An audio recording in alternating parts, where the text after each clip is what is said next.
Welcome to the official Colts podcast. This is the free agent edition. And I must say this right out of the gate. Larra, Overton, J.J. Stankevitz, according to reports, is a key phrase today when we're talking about free agents. According to reports, it is Tuesday, March 11th right now. And obviously free agency opens the window up at 4 p.m. on the following day, Wednesday. So everything we're talking about today, pretty accurate nonetheless, but they are according to reports. Here's where we're kind of at. Okay. Is everything that we're about to talk about has been reportedly agreed to. It has not been signed yet. So you will see from our official Colts channels, you will see once these deals are there's actually pen to paper, that's when you will see, officially the Colts have signed this guy, that guy. But right now, we're going off of what Adam Schefter has reported, what Ian Rappaport, Tom Pelissero. We're going off of what those guys have reported. And most of the time, 99% of the time, those things that are reported wind up being true.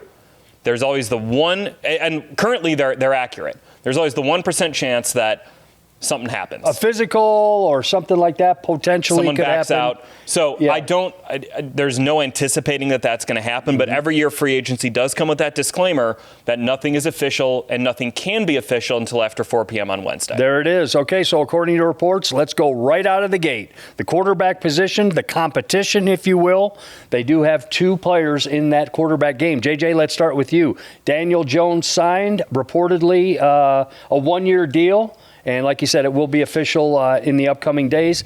But just an overhaul, what does this look like after hearing Chris Ballard talk about competition all across the board, not just at the quarterback position? Well, Anthony Richardson definitely has a competitor now in Daniel Jones. Yeah, I mean, Chris Ballard at the Combine said there was going to be an open competition at quarterback, and they had to bring someone in who could actually compete with Anthony Richardson.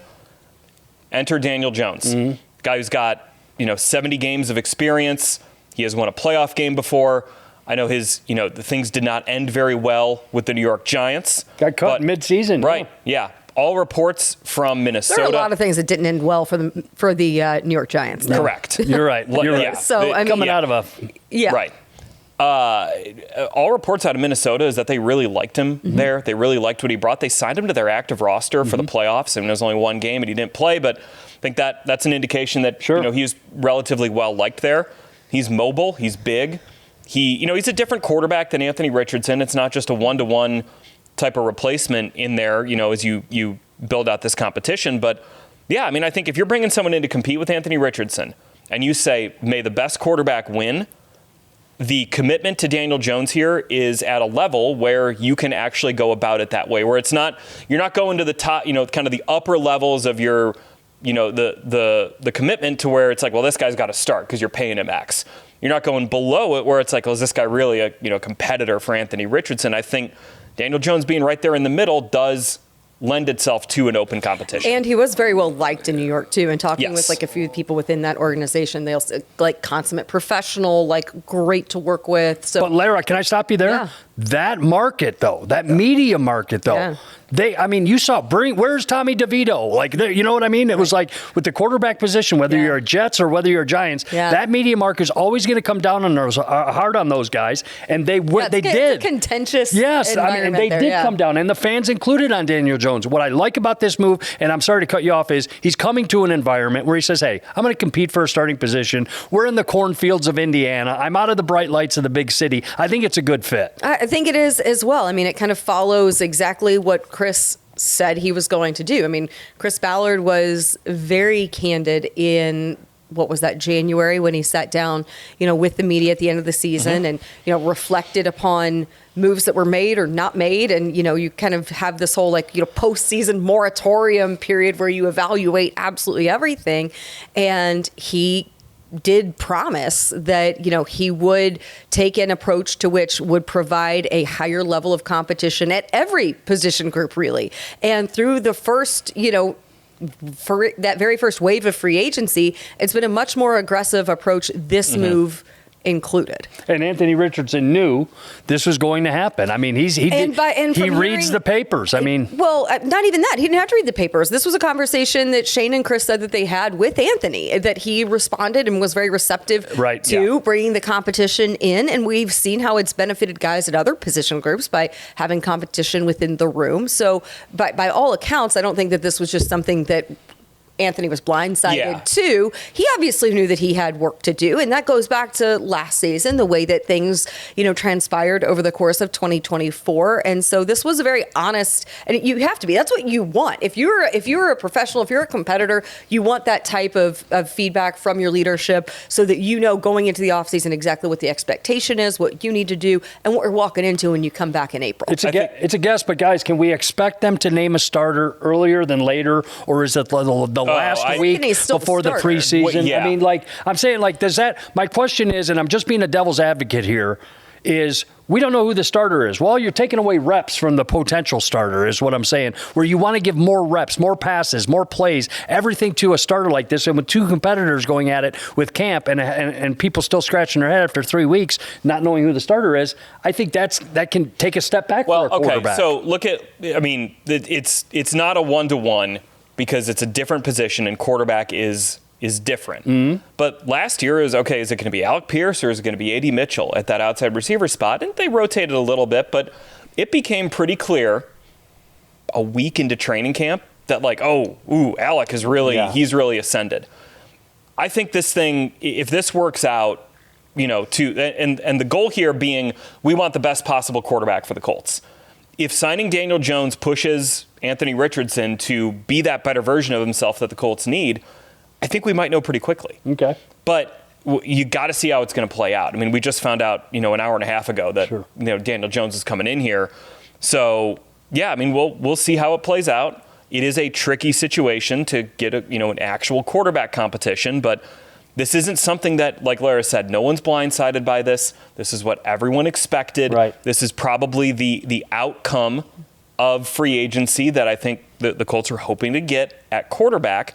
And you kind of go from here now and you figure out what it's going to look like. Hey, everybody out there watching on the YouTube channel, we appreciate it, and listening on the Colts audio network, and more to come because we're going to meet with some of these players in the upcoming week. Colts.com has all the latest. Let's get to it and start rolling right now. The first player that was signed by the Colts in this free agency period, according to reports, JJ, let's start with you out of Minnesota. We're talking about Cameron Bynum, a safety that fills an immediate hole in this Colts defense. And again, I'm always going back to this because we're excited about the new defensive coordinator. How does that signing fit with this Lou Anarumo defense? All right, so here's where I'm going to start, and I'm just going to steal something that someone else said, which is a great place to start as someone. Always. Yeah. Very comfortable there. So I'm driving home from the airport on Sunday night, and I'm listening to the Athletic Football Show. We had Robert Mays on, the host of the Athletic Football Show a couple weeks ago. He's a big Lou Anarumo guy, right? So he's saying on there, he was talking about defensive free agents and the best fits, like things he wants to see. And one of the things that he said was, I'd love to see Cam Bynum with the Indianapolis Colts. Really? Because he is a very smart football player who fits kind of what Lou Anarumo wants out of a safety, which is you're intelligent, you're athletic, you are a good tackler, which Cam Bynum is a very good tackler. I heard he worked on his tackling from playing against rugby players in the Philippines. Pretty good way to do it, I would think. So he kind of checks the boxes that Lou Anarumo wants out of his safeties. And that then I think unlocks so much more within this defense. If you've got two guys back there in Cam Bynum and Nick Cross, who you trust, who can be sort of those, you think about what Jesse Bates and Von Bell were for the Bengals. If you can get some sort of version of that with the Colts, this defense, that was the best version of those Bengals defenses when he had those two guys back there. So that's where I start with Cam Bynum, is I love the fit for the intelligence, for the tackling, he made quite a few plays over the last couple of years. So that's where I want to start. He's eccentric, Larra. I like this young man. When he makes a play, whether it's an interception, a pick six, everybody's going to know about it. I like the signing for this, and there were some other safeties, some talented safeties out there, but I'm with you on that, JJ, because I've heard a lot of the experts say what a great fit for Lou Anarumo. And I went around and just talked to a few of his former teammates and some of the guys who he's going to join this locker room with. And from a very good source who played with him in Minnesota, great person, hard worker, playmaker, great energy, great locker room guy.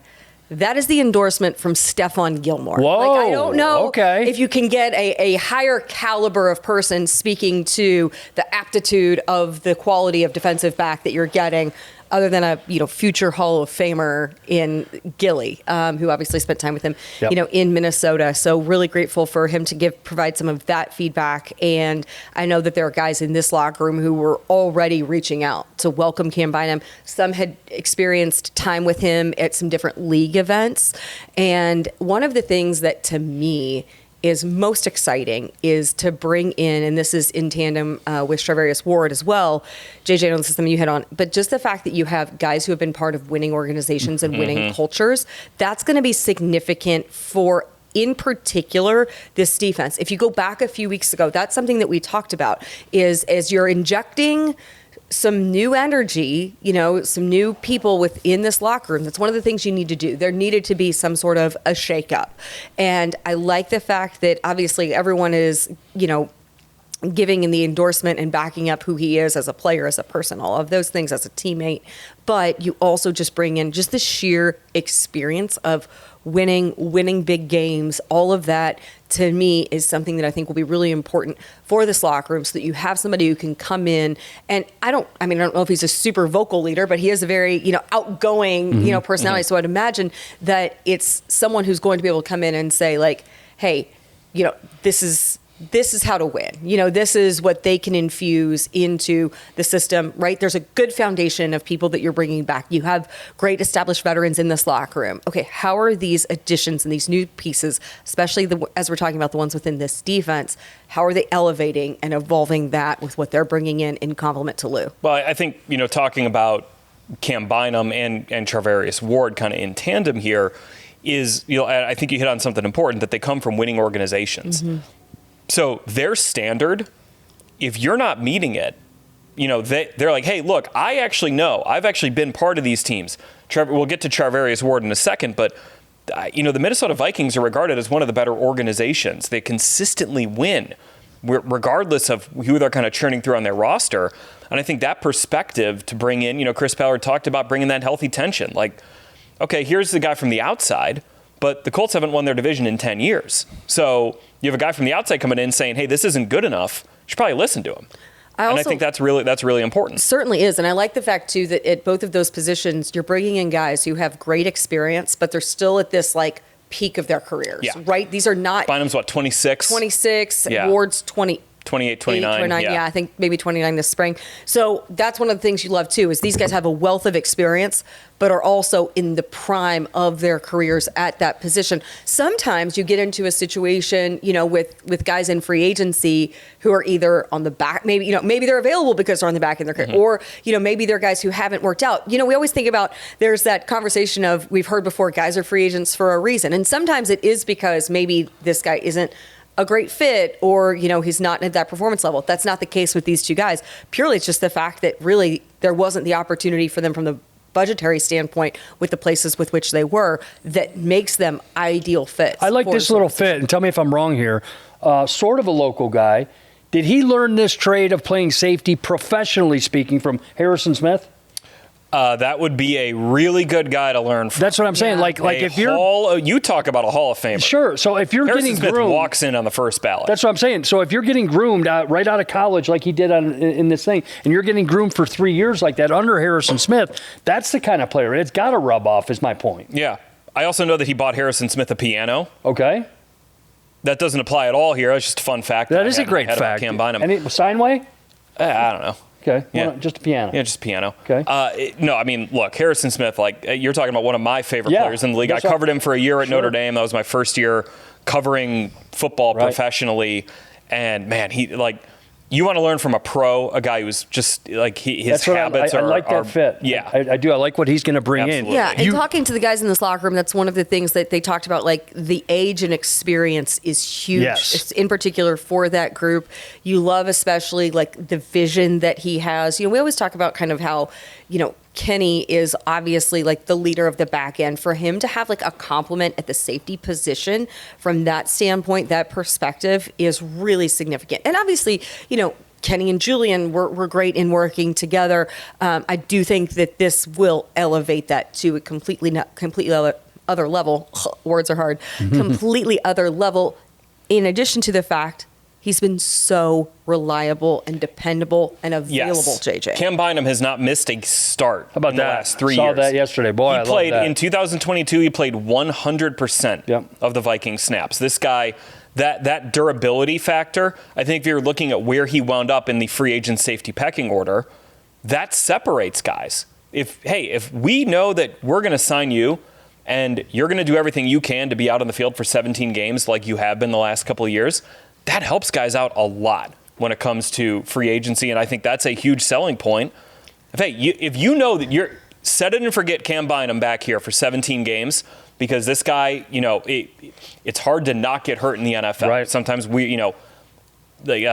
random stuff happens that's out of your control, but he's going to be doing what it takes to be on the field. That is a huge factor there. I also want to point out, free agency is a two-way street.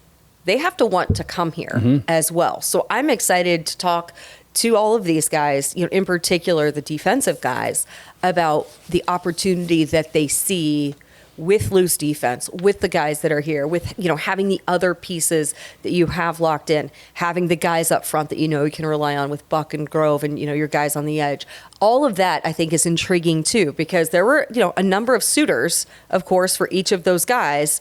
Why here? And I think that's going to be really intriguing and exciting for fans to learn more about what that draw was. And we're going to really get to see a strong perspective in terms of what we can expect from this defense come September. Let's get a little bit deeper. So we officially haven't announced this, but we have talked about Charvarius Ward from San Francisco, a veteran like that. Yeah. My question to you, let me just start, Larra, let's stick with you really quick. Jalen Jones, Juju Brents. Yeah. This is a good problem to have. I don't know how else to say it, because we don't know what we have with Juju. That sounds terrible to say. We do, talented player, but just hasn't been able to stay on the field consistently. Now, with the depth that we have with Ward in there, and he is anchored in, that young man's going to sign for a boatload of money, and it was in demand on the market.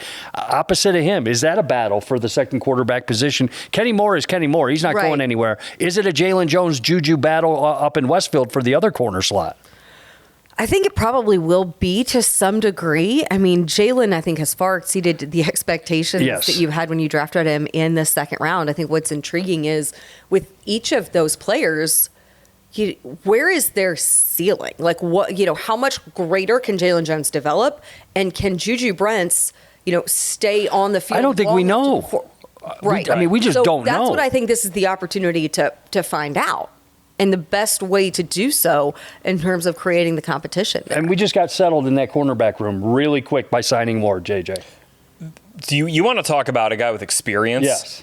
So Charvarius Ward, in his career, has started 15 playoff games.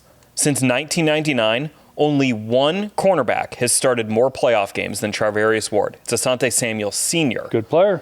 Charvarius Ward, with those 15 starts, tied with Richard Sherman for the second most playoff starts. Good player. 10 passes defensed in the playoffs for Charvarius Ward. That's tied for seventh most in the last 25 years. He has played in 3 Super Bowls.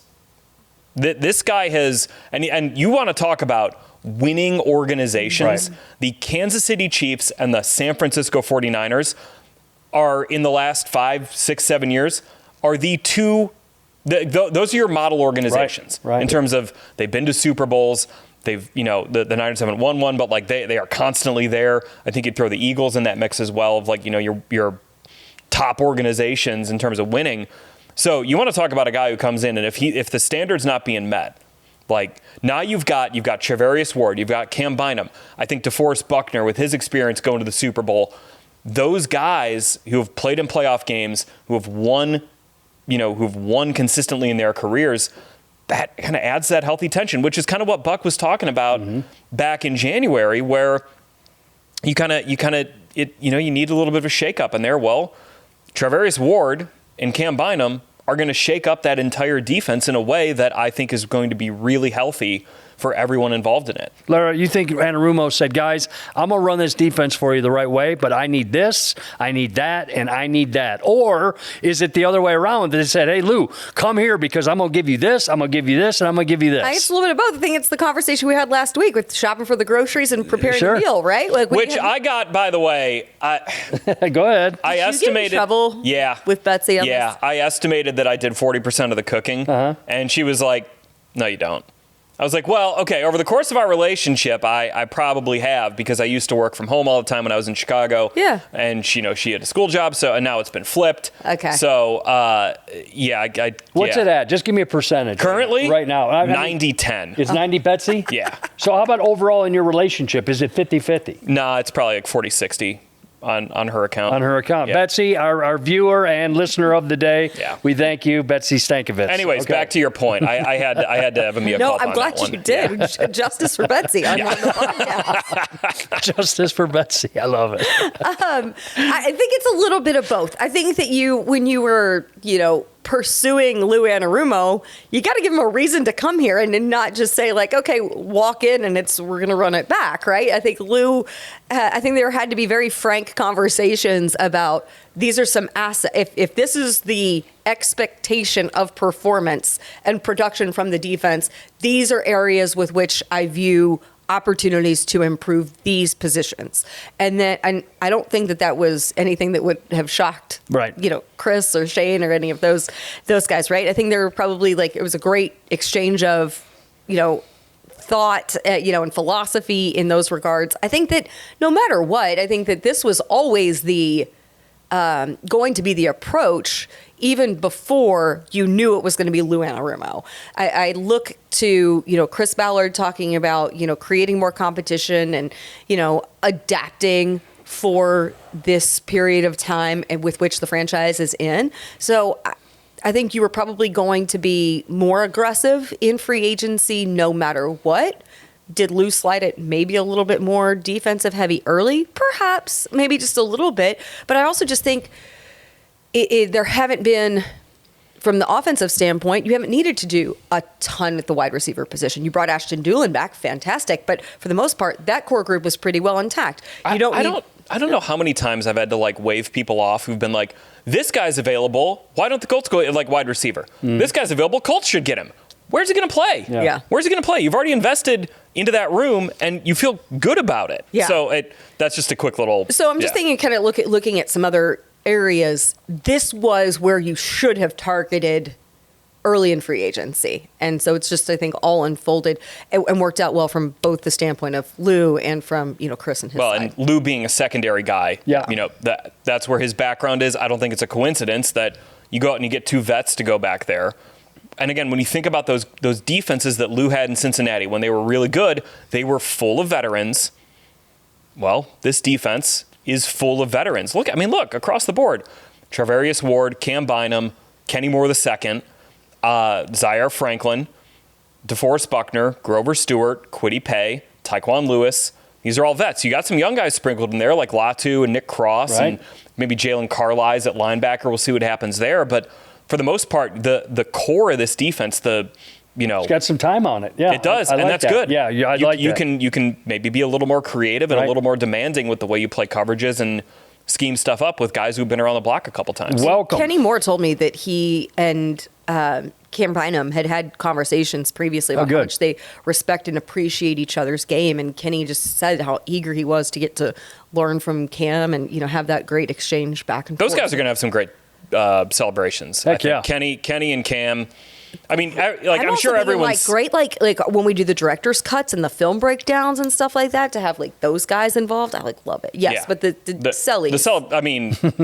The White Chicks one from last year that Cam Bynum did is one of the funniest things I've ever seen. That's right. That was viral too. So good. That one, Parent Trap. And Parent Trap was really the one that kind of caught a lot of the attention. But then it's you see Camp Rock. Is he doing White Chicks? Yeah, Camp Rock. Yeah. I mean, it's incredible. Hey, be ready for it. More Cam Bynum. It's all his whole tagline is it's a movie. movie, right? Like that's it. So, welcome, by the magic. way. Daniel Jones, Charvarius Ward, as well as Cam Bynum. Welcome to Indianapolis. And we also want to, while we're here, welcoming once again another signing from the Colts. I want to go over everything that's happened today, guys, in a nutshell, and yesterday. Yep. Ashton Dulin back in the mix. Yep. I thought this was important. They got this young man locked in. Obviously, we know his special teams play, and he can flat out fly. He absolutely can. And, when he's on the field, he's just, super reliable. And something that I reflect back to was when Ashton went through his injury in 23. Torn ACL, yeah. Yes. He and Anthony Richardson became really close because they spent so much time together rehabbing and in the training room together through that process. So I think that this is also a really good thing for Anthony Richardson to have Ashton in there as well with that rapport. I'm excited to maybe see those guys, especially when we get back and you have OTAs and all of that. I think he's just another really good depth component of that offense, and then in particular on special teams, because you saw how much you missed him in the Denver game. Yes, that's what I was just going to say. The special teams component, he was one of the better special teams guys in the league. And like Larra said, track guy. Yeah, he is. Track guy. Can flat out fly. You trust him to go in at any of those receiver positions in a pinch. They didn't need him a whole lot last year. I think he only had 8 targets and 2 catches. But if you need Ashton Dulin to play, he's going to play, and he's going to play at a level that you can win with. Excellent. All right, guys, before we say goodbye to a few familiar faces, I just want to ask you both this question. Going back 3 weeks a month, maybe even 6 weeks ago, you said, hey, this is going to happen. Now, we see what happens with Ward signing, with Bynum signing. You're talking Daniel about Jones, being aggressive early in free agency. With Chris Ballard. I mean, we have not seen this in years past, but I'm just saying in the last month, as a group, Larra, I'm starting with you. Did you say, yeah, he's going to go for it like he never has before? I thought that you would do something different. I don't know if it would be to this degree that I anticipated. And he's not done, arguably. No, certainly not. I don't think you are. You're going to let a few dominoes fall and see how things shake out. You had a few things, obviously, that set this all up. Braden Smith restructured his deal, and then you see Cam Bynum and Ward and Daniel Jones and, Ryan Kelly goes to the Vikings. Well, Fries goes to the Vikings. So a lot of moving parts in just that first, call it, 24 hours of, the new, bargaining window or whatever. Right. What's our phrasing that we're using on this? What's the legal tampering, negotiation period. There you go.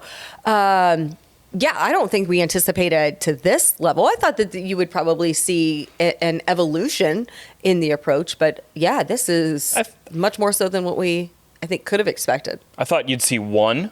I didn't think you'd see 2. The Charvarius Ward on top of the Cam Bynum, that was we're cooking here now. You knew a quarterback, though, right? Did you have a quarterback in your back pocket a month figured ago? I didn't think that would be the first one. I didn't think you'd go QB first. Yeah. Gotcha. That's... But I thought, when the Bynum news hit, and then it's all reported like that, and like, okay, hey, this is really good. Like this is feeling really positive here. And then I got home and I'm eating dinner with my family, and I'm like, oh my gosh, another one hit here. Right. So that was cool. That I think has led to a lot of excitement that I've seen from Colts fans, which is good to see. I think fans are into this. They're into the being aggressive on day one of free agency, bringing in guys who are good players to build out your roster, to fill out this defense that I think has a chance to be pretty good this year. Also, it's just like, this is really like dumbing it down to some degree, but it's not someone that fans are like, oh, I have to look up and find out who this guy is and where he most recently played. Like both of these guys, like Cam Bynum, like people acknowledge, like going back, I feel like the last 2 years were like where he really ascended and got on people's radars. Ward is the same way, right? When it's a Pro Bowler in 23. Yeah. Exactly. If you're somebody who's paying attention during the playoffs, like you're familiar, like, you may not, know how many snaps he took in 2024,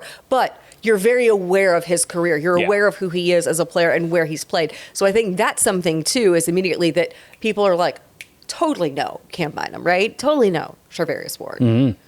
All right, guys. Well, in order to get some players in, we got to say goodbye to some players. Yeah. And Larry, you mentioned it briefly. I want to start with you. And then first thought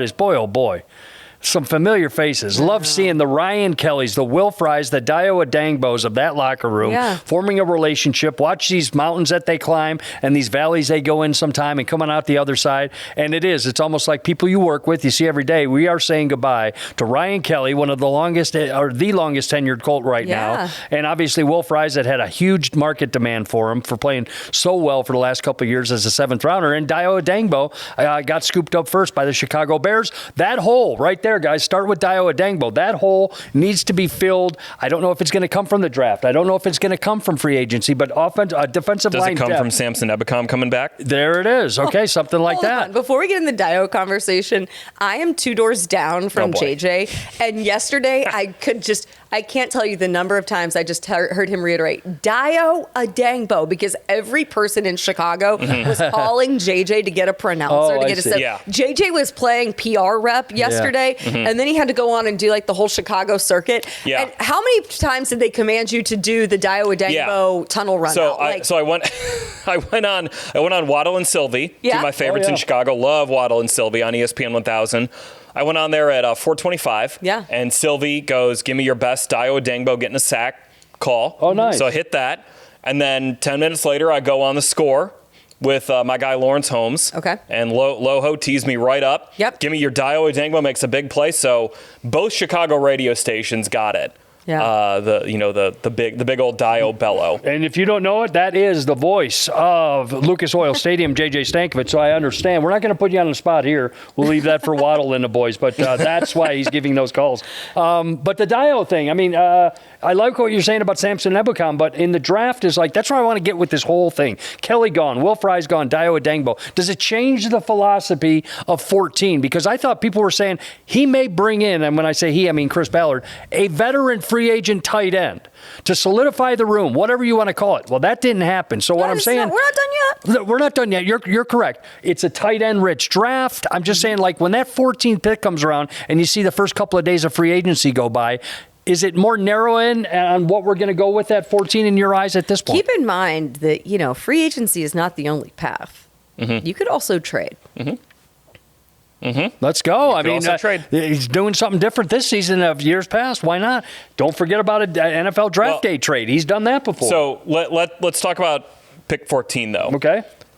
I think what free agency does is it narrows the positions that, or maybe actually the best way to put it, it adds to the positions where I would be surprised if the Colts took a player at that position. Okay. Coming into this week, I would have said quarterback, running back, wide receiver with that first pick. I would be surprised if the Colts took a player there. Now, I think I would add cornerback and I would add safety. And that first round 14 to those pick. two positions. Okay. Now, that doesn't mean if you got a guy sitting there and you're like, this is the next Richard Sherman, that you aren't going to take him, because you would still do that. But I think I would be surprised. But I think that leaves linebacker, D-line, but D-tackle, D-end, O-line, tight end. Those are kind of the ones. Now, again, if a great player is there at 14, regardless of position, you still take him. So this isn't the Colts will not do it. I would just be personally surprised if they went and, after making these investments, they went and took a corner or they took a safety. But if they think one of these guys is an all-pro, you still would do that. It would be surprising, but it wouldn't be dumb, essentially. I don't know if I just talked myself in circles on that one. No, you were. I understood what you were saying. Yeah. Larra, when we're talking about this thing and filling holes and stuff like that, the reason I keep bringing it back is I want to look at this room. You brought Samson Ebicom back in that room, but the offensive line room, Chris Ballard said his first day of hiring almost a decade ago, and we just saw Philadelphia take that formula and win a championship. Offensive line, defensive line. And right now, it's pretty weak on the offensive line as far as depth goes, because our depth are now starters. And I just want to, ask that. Are you surprised in the least if an interior offensive lineman comes off the board for the Colts at 14?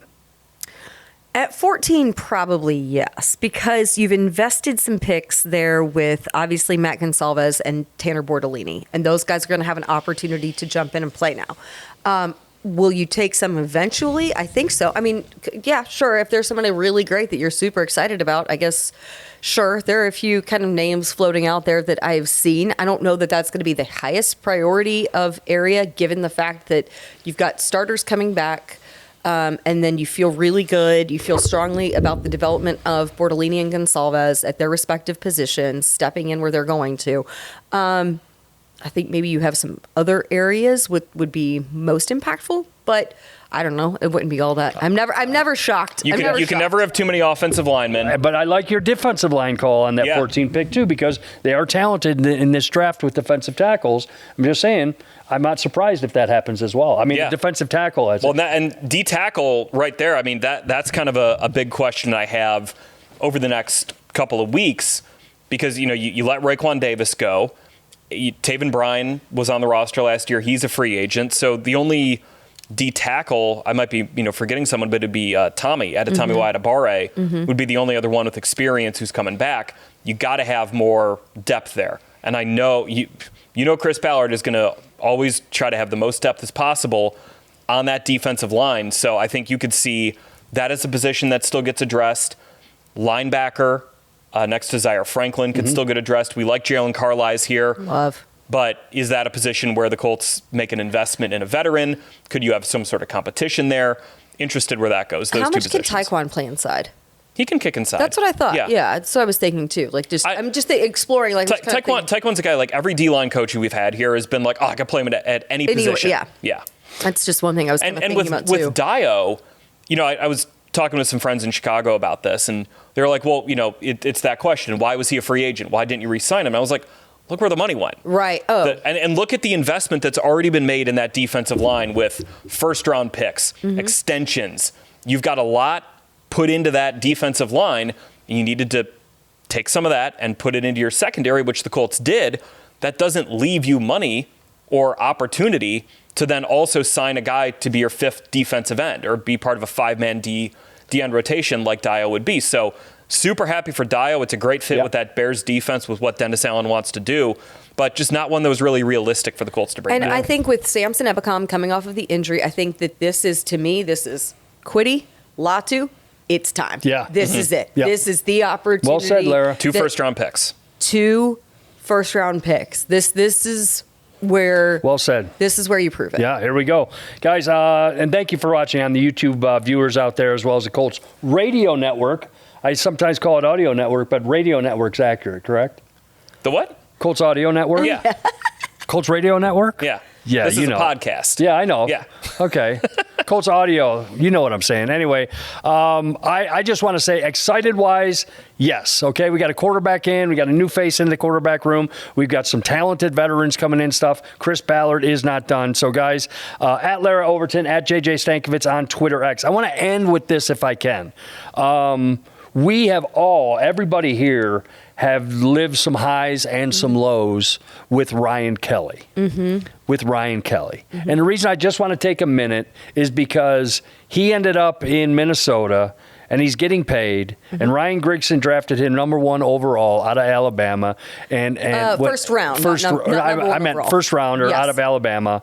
And Grigson's up there doing what he's doing with Minnesota, and he's back in the mix up there. And Ryan, we've been up and down with his personal stories and things like that, and the way what he means for this community. Yeah. And watching those guys go, he has a Jeff Saturday type of that angle where he's a friendly face. He's the longest tenured guy in that locker room, and Colts fans know him. So I just wanted to take a minute to say, Ryan, I enjoyed every time that we had a chance to talk, whether it was on the golf course out here, whether it was just playing grab. It didn't matter. He was always a great guy, and I know he wants to win, and I know he's going to go in a good situation. So just a tip of the cap to Kelly. I just had to say that. Nothing against Dio. I loved out of Vanderbilt and saying goodbye to these guys, and Will Fry's, just that story. Excited to see Will and Ryan play together in Minnesota. How about that? The way that worked out. Well, how about the Vikings and Colts pipeline? Yeah, right. I was texting Tatum Everett, the Vikings report, all day long, going back. Well, I've been trading emails with their team writer, and it's just been like, hi, me again. Yeah. You're going to love Will Fries. Yeah, right. I know.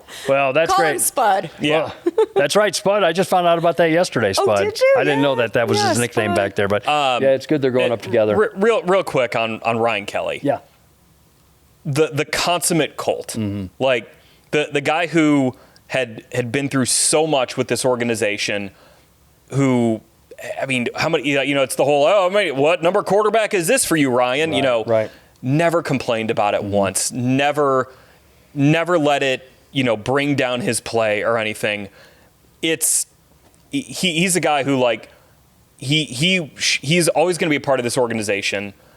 He will always be beloved within this building. Yes. And a guy who I'm thrilled that he's going to go kind of spread his wings, go somewhere else, get an opportunity to hopefully get into the playoffs with Minnesota. And, couldn't be happy for him and his family. But, yeah, they're a part of this community, and they're people who you're really happy for, just in general. And I hear they're not moving. Well, they're going to get an apartment or whatever. They'll have a presence. They'll have a presence here. They'll have a presence here. Obviously, Ryan and Emma are both Cincinnati people. Yep. That's where their families are. So, this is a good home base for them. I just think about when you look at Ryan Kelly's career, he is someone who poured absolutely everything in to this team, to this locker room, to this community. One of those guys who has absolutely done everything just the right way. Consummate leader, consummate professional. I just think about, like, I don't know what it's like to walk into that locker room and not see Ryan Kelly. Mm-hmm. And I appreciate just his steadiness day in and day out of, doing the interviews through injuries, through, quarterback changes, through everything, losing seasons, winning seasons. I remember, too, I just thought about this moment, when he signed a contract extension, and it must have been during 2020 because we were all on Zoom. I remember doing the interview, like, from the house. And Ryan just got really emotional. And I had asked him a question just about this for his family, like achieving this and being able to do this and share this with his family. And that's something about Ryan is just wholly authentic, and just he got super emotional, and he has been that day in and day out in terms of the highest to highs and celebrating and doing all of that, but also being the most real human being through challenges on the field, challenges off the field. He is just so authentic and true and whole and genuine. And I obviously know him off the field, know Emma very, very well. And it's been such a privilege for me to get that opportunity over the last few seasons to watch Ryan's career grow and watch their family grow, and just to see them become such beloved people within this organization, within this community. And I know that Minnesota is going to feel the same way. Yeah. Skol, brother. Isn't that what they say up there? Yeah. Skol, brother. Well, Skol. I don't know about the brother part, but you added that. Good luck up there, Ryan Kelly. We love you and we miss you. And Dio, same goes for you as well. And obviously losing Will Fries, but there's going to be more changes, and we're going to talk about them right here on the Colts Audio Network, as well as Colts.com. We'll have the latest. We're going to get some instant reaction throughout the week when these players it's officially able to sign. They're going to be in the building, so we're going to bring that to you. Check out Colts.com for everything. These two are busy right now because it is Fire up the jet. Free we got agency. Some players to go pick up. Yeah, we do have some players to go pick up. So Colts.com has the latest. Don't forget, you want the latest from Twitter X, at JJ Stankevitz, at Larra Overton. I'm Jeffrey Gorman. Congratulations. Charvarius Ward is here. Cameron Bynum is here. Daniel Jones is here. Congrats to all those, because things are looking up this offseason for the Colts. More moves to come, and you'll find out on Colts.com. For JJ and Larra, I'm Jeffrey Gorman. Thank you for watching. We'll talk to you next week.